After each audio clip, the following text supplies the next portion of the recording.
I am my father's affair child. Ready with me, story time. So my mom didn't know my dad was married, and when she found out, she instantly broke it off, but she was already pregnant. So of course, my mother decided to have me, and honestly, she's been a great mom to me. I have no complaints. Relationship with my father is okay. He does take me out on the weekend. He does visit for holidays, but I've never really lived with him. I remember one day when I was younger, I had to go to my father's house because my mom got extremely sick, so I was there for a couple of hours.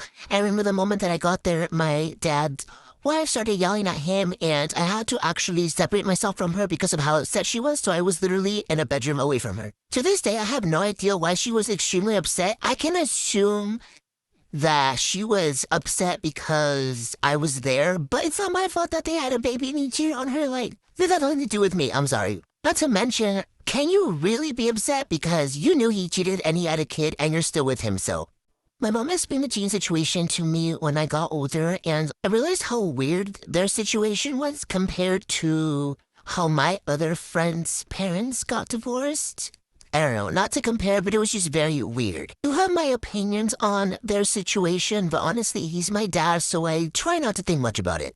I know my dad's wife hates him and is the reason why I can't see my dad anymore, and honestly, she has a reason to be mad, but also screw her. Anyway, a couple months ago, my dad actually started asking me if I wanted to spend the whole weekend with him, which honestly to me was very weird, was very sus because his girl never wanted me around. She hated me. I had questions. I responded to him and I told him I would be okay spending the whole weekend with him as long as it's not at his house. He said his wife wants me to come and how she has a change of heart. And I immediately said no. It was very sus to me. It was very weird. I knew there was something going on at this point. So that weekend passed by, and then the following weekend came up, and me and my dad had plans to go eat lunch.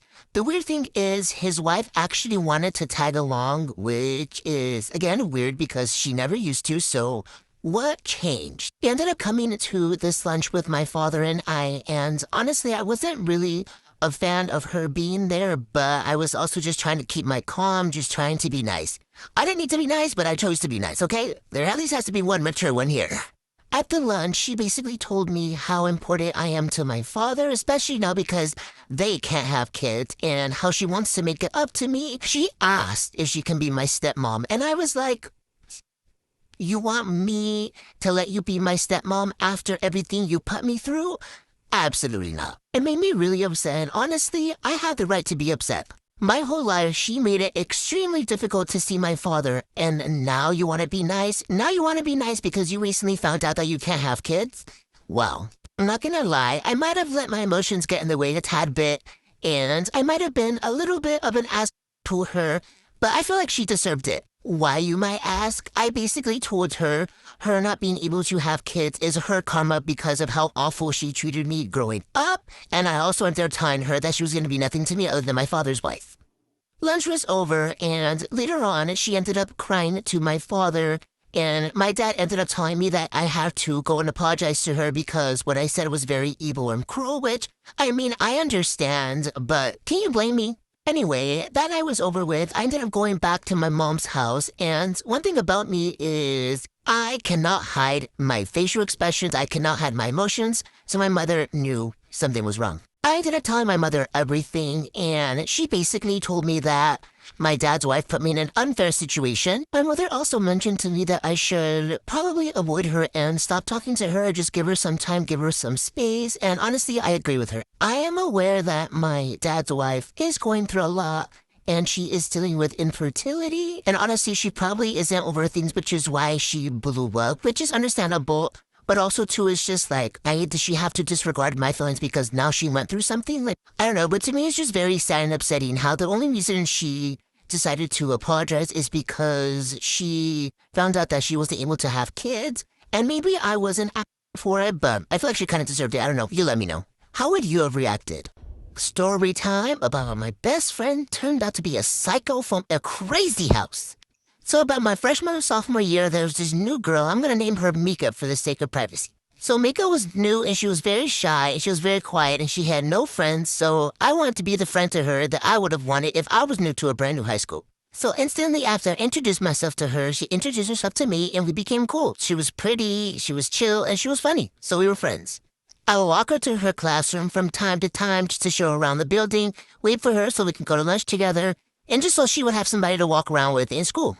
Mika then started to tell people that we were best friends, and people kind of assumed that we were because we were always together in the hallways. We exchanged social media, and then she started posting these paragraphs about me about how we're best friends, ride or die, she swing, I swing type of thing. My real friends started to get worried because she seemed a little crazy and obsessed, and it was only like 2 weeks after knowing her. She even started to buy me clothes and food to surprise me, like for part 2. You don't know how some parents just trust anyone with their kids?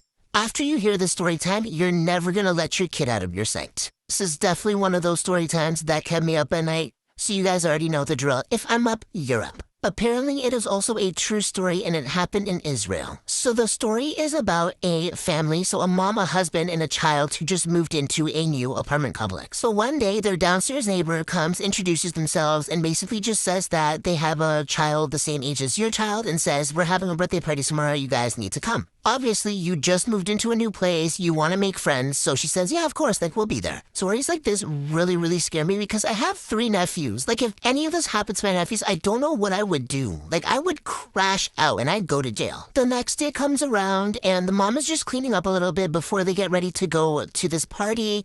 But the neighbor comes upstairs anyways and says, hey, like, all the kids are downstairs, they can all hear the music from their home, and says, you know, like, let me just take the kid and then you guys take your time and come together. And the mom says, okay, and lets her child go with this neighbor that she has no idea, nothing about. So now the husband comes from work and he's like, where's my child? You know, the wife tells him, like, you know, he's downstairs. They took him because all the kids were already there. They can hear the music coming from the neighbors. So they're not thinking much of it at all. I don't think I would either. So now the wife goes downstairs and knocks on the door of the neighbor. She's hearing the music happening inside, but nobody opens the door. Now she just goes back upstairs to come back down with her husband. So now the husband gets ready and they go down together. They're knocking on the door. They're hearing the music. They hear everything, but nobody opens the door. Now they get worried, and the husband's like, yeah, call the police immediately. So now the police come and they're knocking on the door. They hear the music too, but then they bust the door open. They go inside, come to find out nobody lives in that unit. They think it was squatters, but they end up finding their child in the bathroom dead and all of his organs taken out. Like, I did not realize how common people are abducted just for their organs, and especially little kids. Like, it's actually so sickening. It's just so scary to me because you really think there's, like, good people in this world. You know, I know the mom didn't think nothing of it, and so did the kid. The kid just wanted to go to a birthday party, and the mom just wanted to make neighbor friends. Come to find out nobody even lives there, and now your kid is gone.